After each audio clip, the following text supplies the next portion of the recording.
Sassy Sibbles. So I have a video for you today, really just a spotlight on a deck that I love and was totally not expecting to. So this is just a spotlight. I'm not going to do a full review, but I will show some of the cards of the Dark Goddess Tarot by Lorenzi-Prince. And I have the Minoan Tarot of hers, which I really like a lot. When this deck came out, I just assumed it wasn't for me, as I often do. Excuse me. Because I don't do the spiritual thing, and I don't really do the goddess thing or the angel thing or whatnot.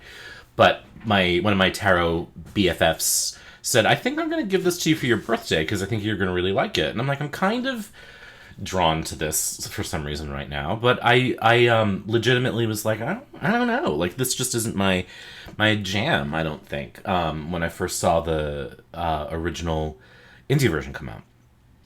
But now that it's here, I think it is just one of the best themed decks I've ever encountered, and once again, this teaches me to kind of eat my words when I say, well, I don't know, it's not for me. It's like, give things a chance.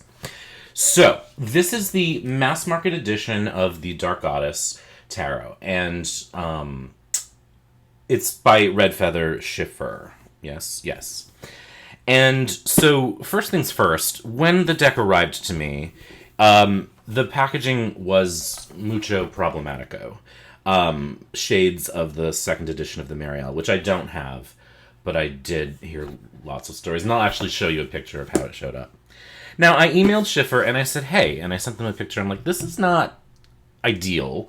And they offered to send me another copy, and so I said, yes, I will take another copy, which I'm actually going to gift to a friend of mine, because the cards are really fine. You know, there's a couple are a little creased, interestingly, and I don't even know that it has to do with the packaging, per se. But I said, look, this is, I don't want you to have to send me another copy. Like, we kind of want to get what we ordered in decent shape when we order it. So, but I did accept the second deck just because it was offered. And because I think that this is an exceptional deck. And, it's the funny thing about Schiffer, too, is like, they make good things, but I don't know, it's just, I don't know. Anyway, let's not make this about Schiffer. So, this is a glossy deck. Sorry, the camera screen is over here. I'm like, it's a glossy deck, and but it's not that kind of sticky gloss that we used to get from Schiffer in the past. Excuse me. It reminds me of the first edition of the Marielle, and obviously it's gilt, and I can take or leave a gilded deck. Like, it doesn't really bug me or anything. It's thick, so in terms of riffle shuffling, I can do it. But it is, it's on the thicker side. So I'll do an insert of some of my favorite cards, but as I talk about it, it's not good. They're just gonna get washed out. I think that what I love about this deck are the choices. And so often what bugs me when I'm seeing a themed deck is that the theme gets stretched or the tarot gets stretched. And neither of them ends up uplifted in any way. That's not the case with this deck. Like, this is a deck where tarot is enhanced by the theme, and I think that the theme itself isn't diminished by it. It's also a deck that spans culture, formative cultures around the world, which I think is really cool. And it has I think you can read this like a tarot deck for sure. But I think also it has, kind of an oracular quality as well. So when I finished reading the book, I pulled a card to sort of say, actually, I was in the middle of it. Here's what happened. I had started reading the book, and I just decided, because I was curious, I'm like, well, let's just shuffle and see. So I asked sort of, what should I embody this week, or what qualities do I need this week? And I had the book open to this page, which is the Hierophant, and it's Cybele, and that's the card that I drew, which I thought was really cool. So So I think you could use it like an oracle, but I think as a tarot deck, you can take what you know about the cards and then the stories enhance that. And I think that again, that's an elevation of tarot. It's a deepening of tarot. And I think that's the thing that I really appreciate. I don't think, I know that I appreciate when the theme of a deck can enhance my experience as a reader. And so I think really good examples of that are the Divine Tarot of the Divine, with all the fairy tales and myths. I think that the Hoodoo Tarot that I talked about in a recent video is another one where it's... Sorry. Allergies! I forgot to take my Allegra this morning. Where, like, learning about American root work and connecting it to tarot, like, that's really cool. And I feel like both get elevated by each other. And so this deck absolutely does that. I think it's really fantastic. The choices, there's one or two cards where I sort of don't... I'm still trying to make a connection between Ellen Lorenzi-Prince's choice and the card, or what I know about the card.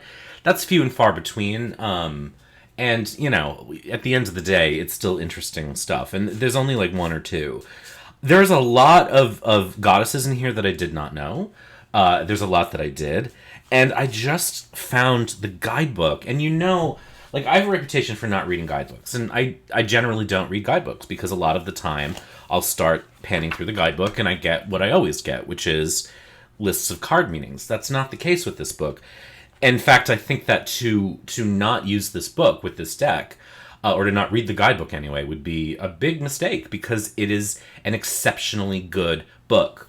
It's not the thickest guidebook in the world, but I think it inspires you to go explore more about these goddesses. And, the artist-author is very clear that, look, I didn't include everything about the goddesses. I chose the stuff that connected to the card, which makes a ton of sense, right? Because then things can kind of get out of control. And of course that these stories, which really are formative human stories, are so deep, you know what I mean? And they, over hundreds of thousands of years, have morphed and grown and changed. And they appear, Inanna is in this deck, and, she exists in the oldest written stories of humanity. You know what I mean? I knew that goddess from the Epic of Gilgamesh, which is the first story that is extant in the world as a written piece of storytelling. The first thing that's not just word of mouth, that actually was written down. So, there's going to be a long history with Inanna, and so, of course, you have to limit what you share in the book. But the book does a really, really good job of giving you enough information about the goddess so that you can make a connection to the more or less Rider-Waite-Smith tradition of the card. And I think that that's exceptional. And then there is like a sort of an interpretive meaning that follows. For example, justice is Mott. Sorry. I'm all phlegmy. Disgusting. And so there's just a little when Mott appears thing that says evaluate your relationships, whether intimate or public, for right conduct, where cruelty, falsehood, entitlement, or servility exists. Realize how your heart is eroded by these actions. An opportunity exists for your voice to be heard. An opportunity exists for you to be a voice of justice. Maintaining calm and creating order is beneficial, etc. So it's just a really lovely... I love this book. I think that without the book, the deck would be lovely, but it would sort of fall upon you to do all the research, which is not a bad thing. And I think that, this can inspire, certainly, a whole, host of exploration of a goddess. You know what I mean? You could go through this deck and over 78 weeks, pull a card and spend the week kind of learning about that goddess and that goddess's culture, where she came from. It was interesting reading the book, too, because it's fascinating how much of human history is tied up, their stories with whether or not a woman is a virgin or a crone, or it's very interesting. And I don't say whether that's a good or bad thing. It's just so many of the goddesses are like, this goddess is a virgin, this goddess is a virgin, this goddess is not a virgin. So it's, I think anthropologically it's interesting to see where cultures really embraced female sexuality and where it became something to be dangerous or ashamed of. I think, that's kind of an interesting thing as well. But anyway, I think this is just a really great set. So aside from the fact that the production, not even the production quality, just the arrival of the deck in this sort of messy packaging, is frustrating. The quality of the deck itself is fine. As I said, it is a little thick, so shuffling it's a little bit of a headache. But it's definitely doable. Not that you can see what I just did. It definitely overhand shuffles really nicely because it's not sticky. So, I just sort of find it really, the Banshee is the 9 of Swords. I'm just looking for anything. Santa Muerta as death.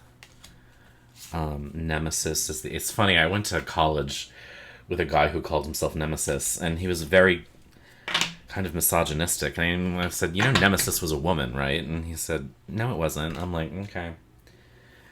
Do what you gotta do, bro. Call yourself Nemesis, but be misogynistic. Another thing that I appreciate, and I wish it went for every card, is that in many cases she does give a phonetic pronunciation of the name. And I find that helpful. It saves you a little bit of time. I had not heard the story of Baobo, who I'm fascinated to learn more about, who kind of shook Demeter from her torpor when Persephone was taken to the underworld. I'm looking at the cards to show you ones that I really like. Sedna as the 8 of Water. The other thing that I think the author did really nicely too, is she was very careful to not put like a fire goddess in a water card. Like the stories sort of connect to their element. And I think that is really, really cool. And then the other thing you have to remember, Demeter and Persephone, that's one of my favorite of the Greek myths.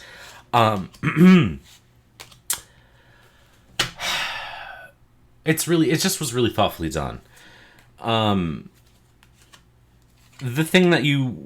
only thing you would really have to remember is the courts, because Amazon is the page, Siren is the knight, Witch is the queen, and Hag is the king. That's their correspondence. Mamiwata. That's their correspondence in this deck. So I just can't recommend it enough. I really do wish the box was better. I wish the cardstock was a little bit thinner, but again, that's just a minor quibble.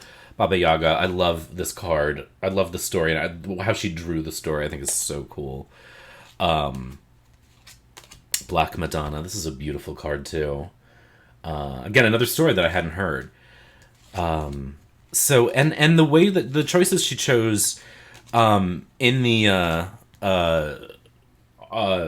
depiction of the story, I think is great. This is Mama Brigitte. I remember thinking, Lilith.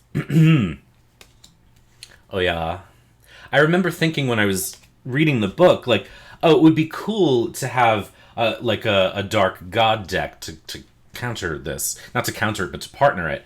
Not because I feel like left out of this deck, but because I just loved reading the story so much, and there were references to Ra and other male gods from the canon connected to the goddesses, and I thought, oh, I would love to sort of see them partnered in a reading, you know what I mean? So I thought that would be cool, but it doesn't, Again, one reason why I tend to stay away from, like, goddess-themed things is I'm a dude, you know what I mean? And I feel like it's like, not that I can't work with that, but that it's not for me. Like, it's really, it's meant for for women to explore that, that part of womanhood. But I feel like that now, like, having like felt that way for so long, I realize it's sort of an idiotic thing. You know what I mean? And of course, it's a side effect of how we're raised to think of gender as binary, which is not at all the case, of course.